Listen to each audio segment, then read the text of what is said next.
Thank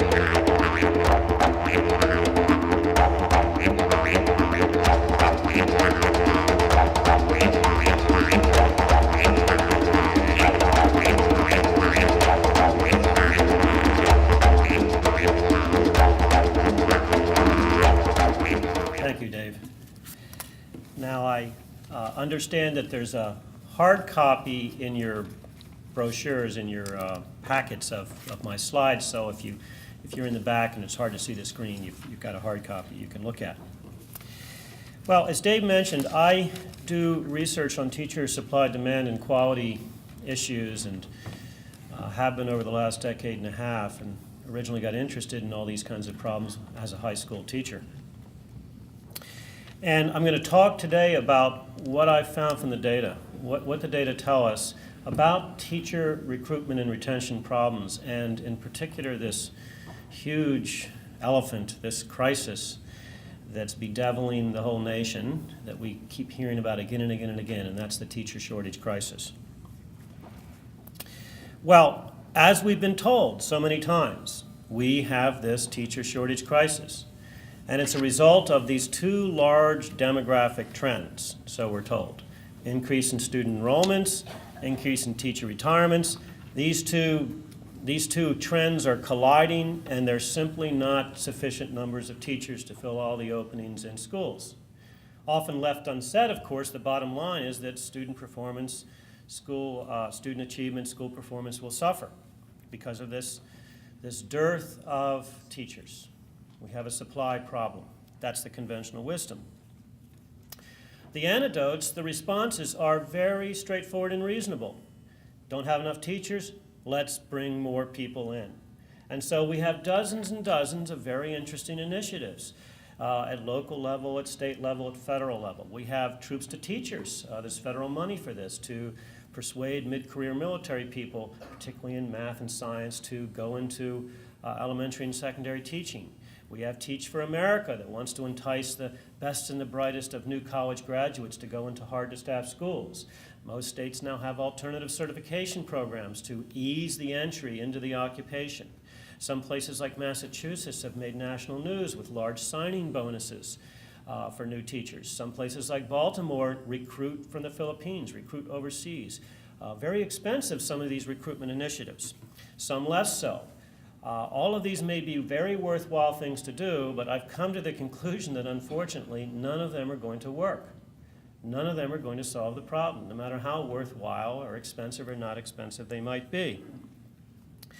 And I've come to the conclusion that if we really want to understand these staffing problems that bedevil so many schools across the nation, I'm sure including Alaska, that we need to stop looking out at these large demographic trends, and we need to look a little more closely where these problems reside in schools and districts. And if we look at the data and adopt that perspective, I've come to the conclusion that the whole conventional wisdom on teacher shortages is something of a case of a wrong diagnosis and a wrong series of prescriptions. Well, just a quick word on the data I use in this research. There, you could switch to the next slide. Thank you. I use national data. It's called the Schools and Staffing Survey. This is a very, very large survey of teachers and principals and district officials done by the Census Bureau and the U.S. Department of Education. It's done every few years, which is important because I have data over time, really from the late 1980s. It's unusual survey because of its size. Over 55,000 teachers are given this questionnaire across all the 50 states, and the size of that's huge. Now just think for a minute that Gallup can go out and maybe with 1,100 phone calls, a sample of just over 1,000, can predict a presidential election down to a couple percentage points, give or take. Here we have a sample of 55,000 teachers across the United States. What a gigantic source of information. Well, what do these data tell us? First of all, these data tell us that in some respects, the conventional wisdom, which we've heard again and again and again, is correct. Student enrollments have been going up across the nation. Teacher retirements have been going up, no question about it. The demand for teachers has increased. In any given year, the majority of the elementary and secondary schools in the country are indeed, they do have openings, they are hiring. And most importantly, the data tell us that yes, there are large numbers of schools out there that do indeed have significant problems filling all their openings. Yes, we do have school staffing problems. And the next slide just illustrates, again, this is across the nation, the data from several years ago, and the bars simply indicate the percentage of school principals that indicated on the survey that they had openings in a particular field and they had difficulties. And math and special ed and science are those subjects in which the most schools had difficulties, and social studies is down there towards the bottom, percentages. Although it's interesting, in any given field, it's still less than 50%. I mean, it's not small potatoes, it's not a small problem, but it's in any given field, it's not that the majority of schools have these report that they have trouble finding qualified people to fill their openings. However, after that point, yes, it's true there's staffing problems, but after that point, I've come to the conclusion that conventional wisdom and data start to diverge. Yes, there's some things that are true about what we've been told, but there's also a lot of myth here, I think. The data tell us that most of the demand for new teachers at the beginning of any given school year, most of the hiring really actually has little to do with student enrollment increases and little to do with teacher retirement increases. Most of the hiring nationally, the data tell us at the beginning of the school year is simply to replace people that left several months before. And most of those people that left at the end of that prior school year did not do so because of gray hair and retirement. Most of the demand is simply to fill turnover, pre-retirement turnover, quits, attrition, separations, people leaving.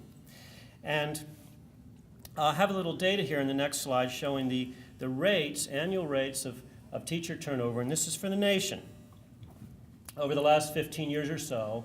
And in any given year, we see about 15% of the teachers in the nation leave the buildings where they are employed, usually at the end of the school year, although some of these take place in the middle of the school year. Now, notice that there's two portions to the bars, and I need to take a moment to explain this because this is an unusual thing for a researcher to do. There's two components here. There's the blue or the light part. I call those movers. Those are people that move from one school to another. They're still in the system. They're still a teacher. They might have moved to a school in the same district. They might have moved to another district. They might have moved to another state. The dark part, the red part of each of these bars, is the percentage of teachers who got out of teaching altogether, leavers. This is an unusual thing to do, to count both of these types of flows, both of these components of total separations, total turnover. Traditionally, researchers have never paid attention to the blue part, the cross-school moves. And their thinking, their logic makes sense. It went like this. Well, look, if a teacher is simply moving from one school to another, they're still in the system. They're not contributing to the net shortages. They're not really a problem, so why pay attention to them? There's not really an issue here.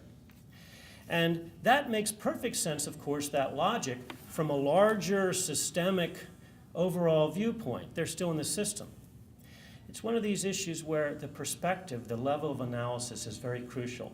Because, of course, from a systemic viewpoint, movers don't really matter in a sense. They're still in the system. However, of course, from the school level of analysis, the district level analysis, that perspective, indeed, cross-school moves are very, very significant. In other words, if you're a school principal, in a sense, it doesn't really matter whether that person leaving is getting out of teaching altogether or whether they're going to another school 25 minutes down the road. They're part of your staffing problem. They're part of your school's shortage.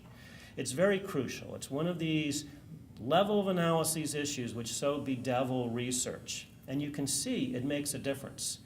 If I had omitted the blue part of the bar, the amount of outflow of teachers would appear half of what it really is from that school's perspective. Now, there's another thing that it's very important to recognize about the teaching occupation that's often forgotten in all these discussions. It is a very, very large occupation, one of the largest ones in the nation. There's over 3 million teachers. There's over twice as many teachers as nurses. There's over 5 times as many teachers as either lawyers or professors. Teaching's a very large occupation. Those of us who study occupations and workplaces in general refer to this as a labor-dependent industry. You know, it's funny, my whole life I've been hearing about how technology is going to revolutionize the classroom. When I was a kid, I think it was audiovisual stuff and television, and now it's more computers and the internet and distance education. And no question, technology is a growing thing and a big thing, but somehow we haven't really ever figured out how to replace the teacher. This is a big discussion in higher ed, sort of online universities, but somehow you still have to have that teacher in front of those kids. It's a labor-dependent industry, in a sense, and I don't know whether we'll ever lick that. Somehow I'm kind of skeptical. I think that particular teaching K through 12, you need the teacher. But in any event, it means that it's a large occupation. There's a lot of teachers. And if we combine that with these annual turnover rates, we come up with a situation where teaching is an occupation in which there's a great deal of job transition each and every year.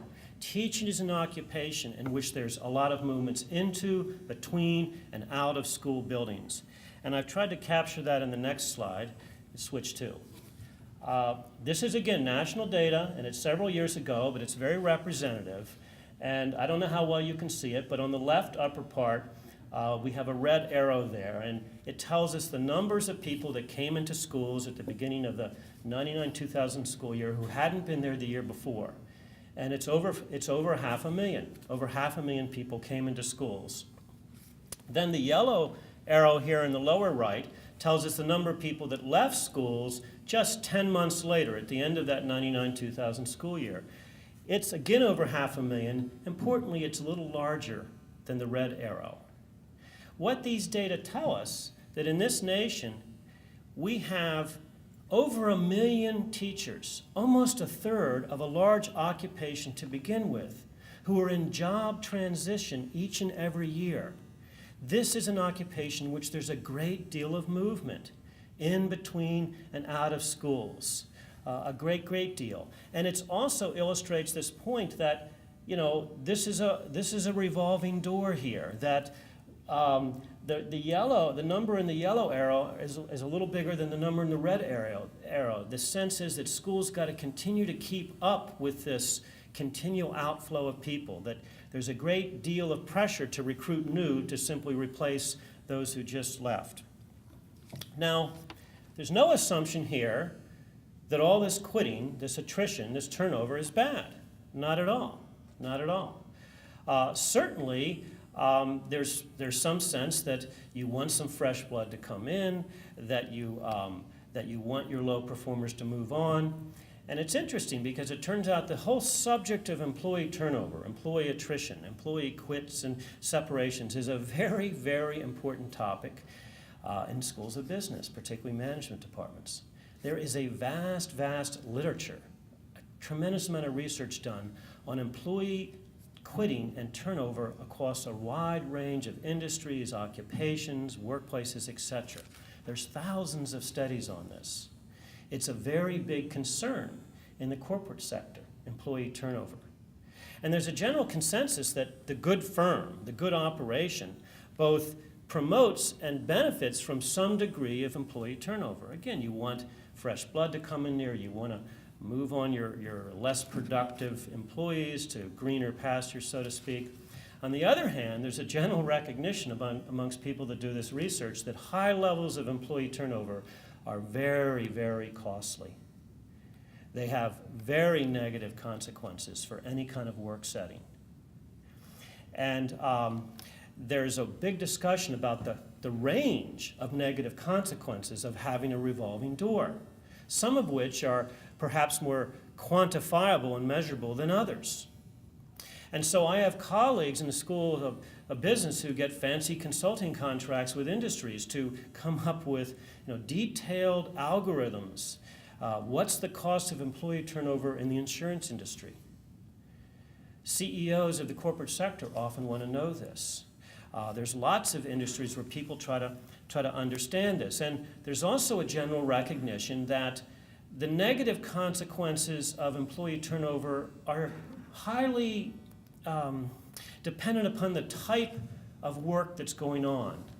And there's a general sense that industries and occupations and work settings in which a lot of communication and coherence and continuity and community amongst employees and clients, that those kinds of settings are the most negatively impacted by a revolving door, that it's very detrimental in any kind of teamwork setting to lose key people or to lose any people. And that's an interesting finding, because the education industry, we have 50 years of research telling us that the good school is a school with a sense of continuity, communication, coherence, etc.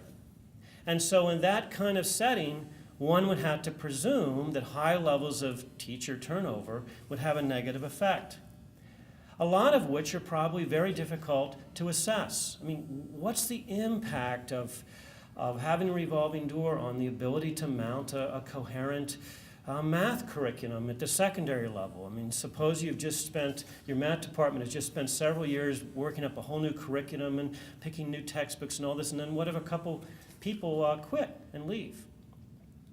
And what's interesting and what stands out about the education industry, I find, is that there's no research that's ever been done on the costs and consequences of teacher turnover. It's almost as if the assumption was that it was cost-free. Oh, that's nice. Okay.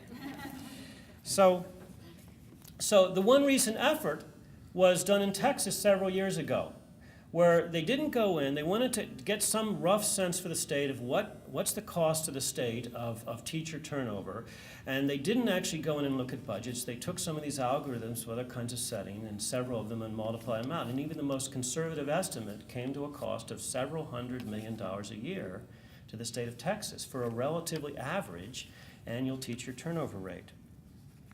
Now, it's important to recognize these costs and consequences, I think, because as you might imagine, the rate at which the revolving door revolves varies. It varies dramatically amongst different types of teachers and amongst different types of schools. And the group at which the door revolves the fastest, the quickest, are new teachers. And I've tried to illustrate that in the next slide. Again, national data. And the bars represent percentages here, people that left. I'm not including cross-school moves. These are only teachers that get out of teaching altogether. And so we see after 1 year, you've lost about 14% of those who come in to schools. And after 2 years, it's about a quarter. After 3 years, it's about a third. And after 5 years, you've lost 40 to 50% of your teachers. Very, very high rates in the first few years. And then these level off. There's some sense that after the first few years, maybe teachers have sort of made a decision whether they're going to stick or not, and the annual rates of teacher turnover slow down quite a bit, and then of course they increase again at the end in those retirement years. Very, very high rates of teacher turnover in the first few years. Well, it won't surprise you also to hear that the revolving door varies amongst different types of schools. And I've done a lot of work trying to see, well, what types of schools have the highest rates. And interesting that I found 3 factors stand out. One is the size of the school. Another one is whether the school is rural, urban, or suburban. And a third one is what's the poverty level of the students in the school. And so I combined these 3 factors to kind of illustrate the range of differences, school-to-school differences. And that's illustrated in the next slide here. These are public schools, and these are annual rates of turnover, including moving and leaving both. And the second bar from the top, these are large suburban not poor schools, and they're losing on average about 1/10 of their people each and every year. On the bottom, we see here the small urban poor schools.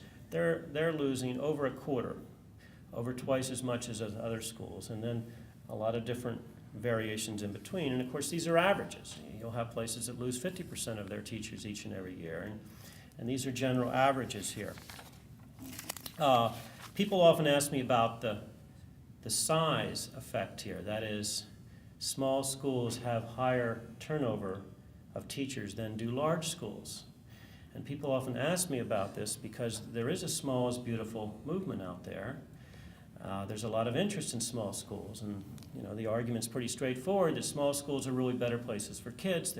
There's a more sense of community, and they're not so impersonal, and a better sense of belonging, and that makes sense to me, and it's probably true for students. But small may not be so beautiful for teachers.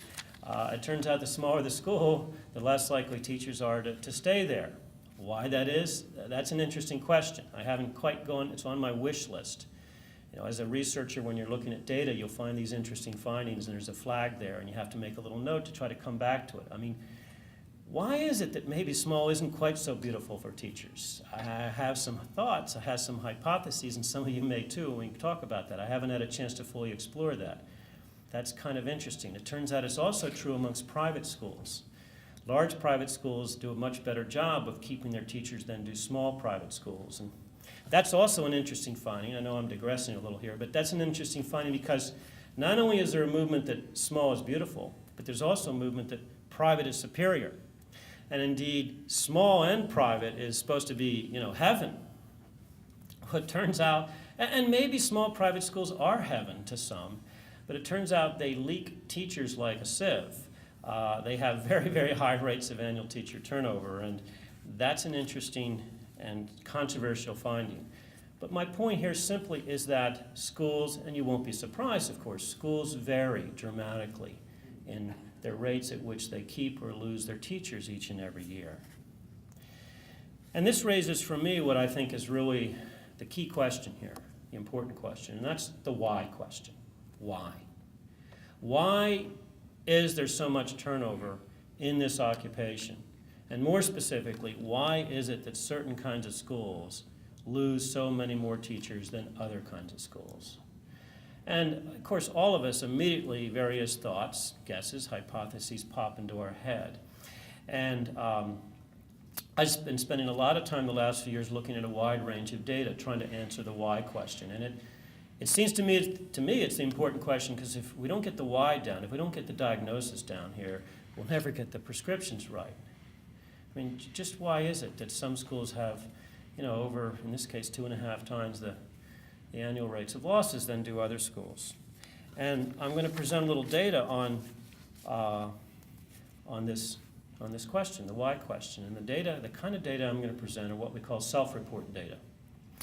That is, it's something analogous to the exit interview, which is common in the corporate sector, which is what better way to find out why your employees are leaving than to ask them. On the other hand, there's always some validity issues that employees may not feel comfortable being totally frank to their former employers as to just why they left, particularly if they need to not burn any bridges or a letter of recommendation. In this case, a national survey is anonymous and confidential, and it turns out the results are quite consistent with other kinds of data I've looked at, so we've had a lot of confidence in them and just what teachers in this national questionnaire tell us about moving and leaving. And why don't we flip to that next slide? Here we are. This is it. So these are percentages of teachers that indicated that a particular kind of reason was very important to either their moving or leaving. And at the top we have retirement. Around 14% of the turnover out of schools, teachers tell us that retirement is one of the main reasons. Now, some of you will note that these percentages add up to more than 100, and that's on purpose, that the teachers, the respondents could give more than one answer. And that makes sense. There might often be more than one reason, of course. Even if it's retirement, when do you retire, and is that combined with some other things? And indeed, most of the teachers did give more than one reason. Retirement, at the top, 14%. This is a very dramatic finding. Why? We have been told again and again and again and again that we have this graying-haired teacher retirement crisis in this nation, and that this is the main factor behind the shortages and the staffing problems. The data tell us, yes, it is a piece of the flows of teachers out of buildings, and that yes, it is increasing. But the data also tell us that it's a relatively small piece. That the flows of teachers out of buildings, only a small portion of that is related to retirement. I've concluded that the conventional wisdom on this has simply over-exaggerated this. It's really misdiagnosed the situation here. The next bar, school staffing actions. Here I'm referring to school closings, school reorganizations, terminations, layoffs, people being fired, involuntary transfers within school districts, those types of flows, and that's a smaller portion here. The middle one, family or personal. This is, I moved from or left my job because of health reasons, because I wanted to raise a family, because I needed to care for elderly folks, because my spouse moved to another state or another place, those kinds of reasons. They're sort of part of life. They're sort of part of life. They're neither good nor bad. Every workplace, every occupation is going to have employee turnover because of family and personal reasons. There's some sense that this is maybe on the increase, that there's a whole lot more job mobility, and that I've seen these studies arguing that the average person is going to have 6 or 7 jobs or careers in their adult life, those kinds of things. And it's a big piece here in the case of schools. The 2 lower bars are the ones that really interest me as a researcher. The fourth one is I moved or left because I want to pursue another job, a better career, educational opportunities, those kinds of things. I see that as sort of a positive flip side. It's like flipping a coin with the last one, which is I moved from or left because I did not like it. I was dissatisfied. Note, each of those sets of reasons far outweighs retirement. And that also, if I combine those last 2, I moved or left because I wanted to get a better job, plus dissatisfaction, those 2 alone count for well over 50% of the large flows of teachers out of buildings every year in the United States. They're very significant. So then the next question that comes to my mind is, well, what's behind that large bar at the bottom, the 50%? Just what are the gripes? What are the dissatisfactions? And being a former teacher, I can think of a long laundry list of possible dissatisfactions that would bother teachers enough to move out of their building, to quit their job. And it's interesting, when I first started analyzing these data, I just assumed that it would be all over the place, that there'd be many different reasons, and the teachers really wouldn't have much consensus in a sense. And I was very surprised because it turned out that there's actually quite a bit of consensus across the nation, that most teachers, when asked what were the things that really dissatisfied you, that drove you out, there's a lot of agreement. There's actually a relatively finite set of things that they check in this very large sample of teachers. It surprised me, and these data are presented in the next slide here. So these are percentage of teachers who moved from or left their jobs that indicated that these were the things that most, I forget the exact wording, but most dissatisfied them, or were a major source of dissatisfaction. And the list of things that they could check off was something like 30, and I've only included in this slide here the top 9, I guess. These were the ones that teachers most frequently indicated there was a source of dissatisfaction. So at the top, too little preparation time and too heavy teaching load are the top 2, really related issues, sort of this unhappy with the workload kinds of things that they're telling us they're very unhappy with.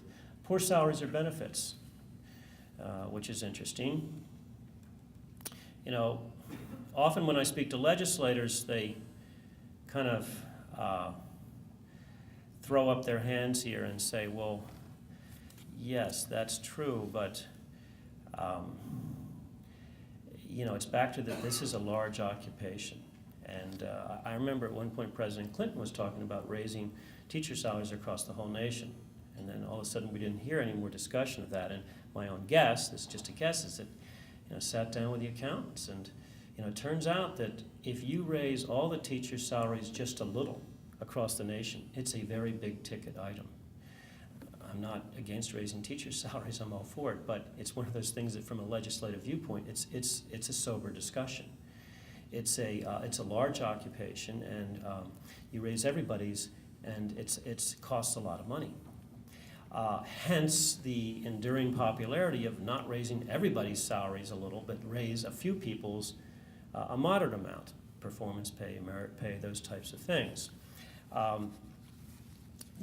But it's interesting, what I say to legislators is, okay, but notice that salaries is not the only or even the main thing. There's lots of other things to do that you could do, suggested by the data. Class size is too large, although, of course, that's an expensive one, too. Reducing class size means you have to hire staff, and, of course, the largest budget item, and you know this better than I, is salaries. Student behavioral problems. Again, this is no surprise here. Buildings in which there's more student discipline behavioral issues have larger losses of teachers. Again, this is one where if I'm speaking to legislators, someone will invariably raise their hand or throw up their hand and say, okay, yes, this is a no-brainer. Of course, if students misbehave, if there's a lot of conflict, this is going to drive some people out of the job. But gosh, Dr. Ingersoll, what can we really do about this? Isn't this sort of an unfortunate fact of life in modern America, that we have all this stuff on television, and we have this decline in respect for authority, and we have this coarsening of the culture, and that isn't this sort of reflected in adolescents in particular, their behavior? And aren't student discipline behavior problems really just an unfortunate part of the job of teachers? And what can we really do, Dr. Ingersoll? And I think about that for a moment, and I say, well, you're probably very, very right. Things are probably getting worse, and there's probably more bad behavior than there used to be. Although, my father's 80, when I talk to him, he tells me there was a lot of bad behavior in his high school. But in any event, let's just assume, okay, that it's getting worse in a sense, and it's reflected in adolescents' behavior. I said, but there's a very interesting thing in the data. The data tell us that schools vary dramatically in how much student discipline behavior problems they have, and that poverty is by no means the only factor here. That some schools seem to do a much better job of coping with and dealing with the student behavior discipline issues. And that those schools that do a better job coping with that have significantly less teacher turnover, far better retention. So maybe the story isn't so pessimistic and we just throw up our hands. I mean, how is it and why is it that some places, even in inner city Philadelphia, do a far better job? That we don't have to sort of give up on that one. Another one here, lack of faculty influence. So half the teachers tell us that that's a crucial one. I've done a lot of research on this. In fact, I have a whole book about this. This is the whole issue of how much say the teachers in the building have over key decisions that affect their jobs. The student discipline policies, how much say do teachers have in that? And textbook choice and curriculum, and are there prescriptions as to how much homework you have to, all these kinds of decisions. And it's interesting because the data tell us that buildings vary all the way from a very top-down, scripted, maybe command and control model of management and governments, all the way to things that are almost like higher ed, a collegial staff-run, more shared decision-making. There's a wide range of management decision-making structures in schools across this nation.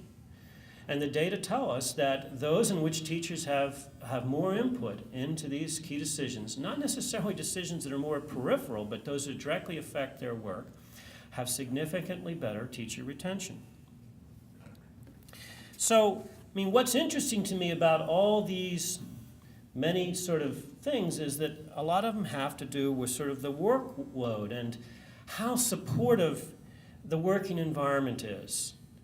And they're somewhat commonsensical, although remember I was saying I was struck earlier by how much consensus there was, that you can see that there's just a finite number of things where the majority of teachers really agree that those are the main things and that bother them. And what's interesting here is that all these things are what we call policy amenable, or that's the term kicked around often in legislative circles, actionable.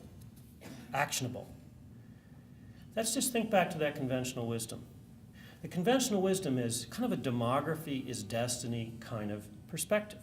We have these huge society-wide demographic trends out there, inexorable. You have student enrollment increases. Well, that's births. You have teacher retirement increases. Well, ultimately, that is deaths. Didn't mean that in the wrong way. But, what can you really do about births and deaths? It happens. It's part of life. The conventional wisdom is kind of the problem's out there. People are born, people die, and gosh, we have these, we're just really, we're really beleaguered here in schools and districts. Look how different the perspective, the direction, the data are pointing us. That the problem isn't so much out there, this demography is destiny, but it's more in here. In here being in the way schools are managed and set up and run. Is this blaming school principals? No, of course not. But it's just a very different diagnosis of the source of the problem here than what the conventional wisdom is, which I've concluded is a wrong diagnosis. That there's a role here for the way we manage and set up and organize and govern these strange places called schools. So let me just go back to that conventional wisdom for a minute and draw out some implications. Everyone tells us we have a teacher shortage crisis, and this is a major threat to meeting any of the no child left behind, highly qualified teacher in every classroom mandate, etc. And that this is really the main crisis, and it's due to these two demographic trends, births and, enrollments and retirements. And so we have dozens of interesting initiatives out there, all designed to bring more people into the teaching occupation. But the data really tell us that none of them alone are going to work. In other words, the data are telling us that the problem isn't so much shortages in that we're producing too few teachers. Rather, the problem is turnover. We're losing too many, long before retirement. Hence, the solution can't just be recruitment. It also has to include retention. Nothing wrong with bringing hundreds of thousands of new people into the teaching occupation. But if we lose 40 to 50% in 5 years, and remember that earlier slide, that's what we're losing nationally, then where are we? The image that always comes to my mind is pouring water in a bucket with holes in the bottom. You got to just keep pouring and pouring and pouring all the time just to stay even. Just to stay even. So what's to be done? What can we do? How can we get some mud and start to plug some of those holes in the bottom of the bucket, just to take that metaphor a little bit? And going back to those findings, which sort of, in general, there's some sense of a lack of support, and those findings that turnover is very high amongst beginners. And so in a separate project, I've, with a colleague of mine, Tom Smith at Vanderbilt University, I've started to focus in on the whole issue of induction, support, and mentoring for beginning teachers. And I was very interested in what the data would tell us about, just how many beginning teachers get some kind of support, and just what is it they get. I can think of a lot of things under the umbrella term induction. And does it matter? Does it work? Does it make any difference in the retention? What do the data tell us about this? And it's interesting, as a former high school teacher, I never came across the terms either induction or mentoring. They just didn't seem to exist. It was the old sink or swim model. You got the job, and the principal gave you keys to your classroom and gave you a pat in the back, and good luck. And you were on your own, and some swam and some sunk. And so I was sort of personally very interested in just what's going on in the nation now, kind of thing. And so that's a separate project, and I'll just give some interesting results here and talk about this before I close. I'm not sure if you can see it from the back, but this shows the percentage of teachers, beginning teachers in the nation, that tell us that there's some kind of formal induction program at their school. And you can see that this is a reform on the rise, that over the last decade it's jumped from 58 to 83%.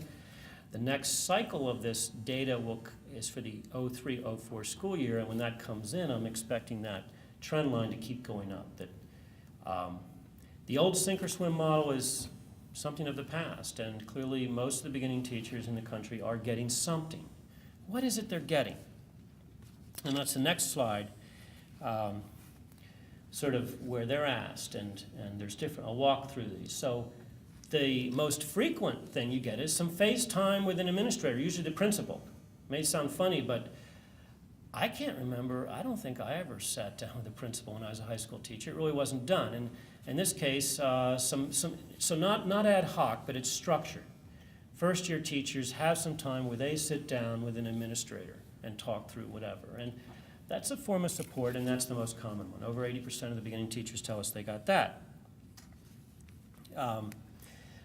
Some collaboration time, just over 70%. This is where the school structures some planning or collaboration time between or among teachers within the same area or department or something like that, that it's structured.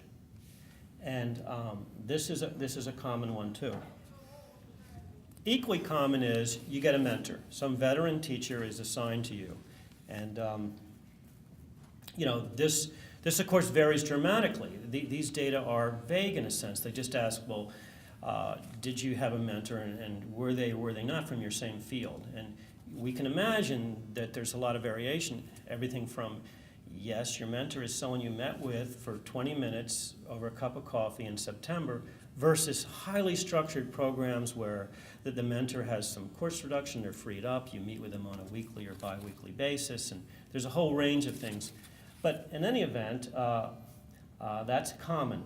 Seminars for beginners, often at the beginning of a school year where there's some kind of orientation seminar. Much less common is having an aide or assistant assigned to the beginning teacher, and then also there's less than a fifth of teachers report that they're part of some association, perhaps through the internet with external ties to like-minded teachers. And then finally, the least common support is a reduction in preparations or course load for the first-year teacher. That's a less common one. Now, the data also tell us, however, as you might imagine, that none of these things operate in isolation. That if a school or district has some kind of induction or support program, it usually is a package of several different things, and there's different combinations. And so we spent a lot of time looking at the data and sort of what were kind of some common packages offered to beginning teachers in schools and districts. And we discovered several, and that's the next slide here. The first one, what we call basic, and over half the beginners in the country get this. And basically it's two things. You get some face time with an administrator, usually the principal, and you get a mentor. They may or may not be from your same field, but you get a mentor. This is the most common package out there, sort of a two-component package. The next one, which just over a quarter of beginning teachers tell us they get, has four things. You have a mentor, and they're from your own field, and it turns out that's important. You get some face time with the administrator. There's also some structured planning or collaboration time during the day between you and others in your grade or field or area. And then finally, the school offers a seminar, orientation seminar for beginners. Okay, that's the second one. Just over a quarter get that. Finally, there's what we call the Cadillac, or perhaps I should call it the Lexus model, at the bottom. This is where you get 7 things. You get the above 4 that I mentioned, plus you're part of an external network, maybe through the internet. You get a reduced course load or prep load, and you get a teacher aide in your classroom. This is a very rich, comprehensive support package. It turns out that less than 1% of the beginning teachers get this Cadillac/Lexus package. So then the next question is, well, does getting any of these things help? Does it make any difference in terms of whether the teacher sticks around for year number 2? Does it make any difference? And yes, it does, what you get, but it kind of depends on how much you get. And the next set of slides, I've illustrated this. So this top bar, these are teachers that got none of those 7 things. This is the old sink or swim model. And it turns out it is very rare. It's interesting. Less than 10% of the beginning teachers in the country get nothing, the old sink or swim. It's really a much more rare phenomenon than it used to be a couple decades ago. But interestingly enough, after just 1 year, 40% of those who got that sink or swim are no longer in that school. Half, the light blue part, moved to another school, and another half got out of teaching altogether. It's phenomenal. And this is only tracking after 1 year. It's not several years. After 1 year, 40% of those people, they're gone from that building. Stunning. Next slide, we see these are people that got that basic package, which recall it has two components. You got a mentor that may not be from your own area, grade, or field. And you got some face time with the principal. And you can see their turnover decreases a little bit, but not a whole lot. 39% have either moved or left after that first year in teaching. So supplying a little bit gets you something, but not a whole lot. And as we found out in our analysis, it did make a difference whether the mentor was from your same field or area. That seemed to make a difference. If they were, it was associated with an increase in retention and a decrease in turnover. Let's look at basic collaboration, package number 2 here. And this is the one, recall, which had 4 components. You got a mentor, they're from your field, face time with the principal, some structured collaboration time, and the school had an orientation seminar. Beginning teachers that got this had significantly less turnover than those who didn't. It's down to 27% here, and it's split between those who are moving and leaving. A significant reduction in turnover for those who got that package. Then finally, let's look at that Cadillac/Lexus package. This was, remember, 7 components. This is the full shebang, including reduced course load or preparations and getting an assistant in your classroom. If you got this, you were, and this is across the nation, and this is also, I should mention, these analyses were controlling for the type of teacher and type of school. So this is, net of whether the school's poor or not poor, private, public, urban or suburban, large, small, etc. Net of that, if you had schools that were the same on all those characteristics, if teachers got this particular package, what would their turnover be? And we see that if you get that Cadillac package, your retention is so much improved. And in fact, the red part, the levers, is in the single digits. It's less than 10%. But note, remember, that less than 1% of the beginning teachers in the country actually get that. It's probably expensive, that 7-component Cadillac package. So what do these data tell us? I think the bottom line, I think the conclusion is this, that if we change and improve these kinds of school characteristics and working conditions, that it will slow down teacher turnover. It makes a difference in retention. It will slow down the rate of that revolving door, particularly in those buildings where the revolving door has been revolving quickly. It'll diminish the amount of administration time that it's devoted to recruitment and hiring and getting up to steam the new teachers.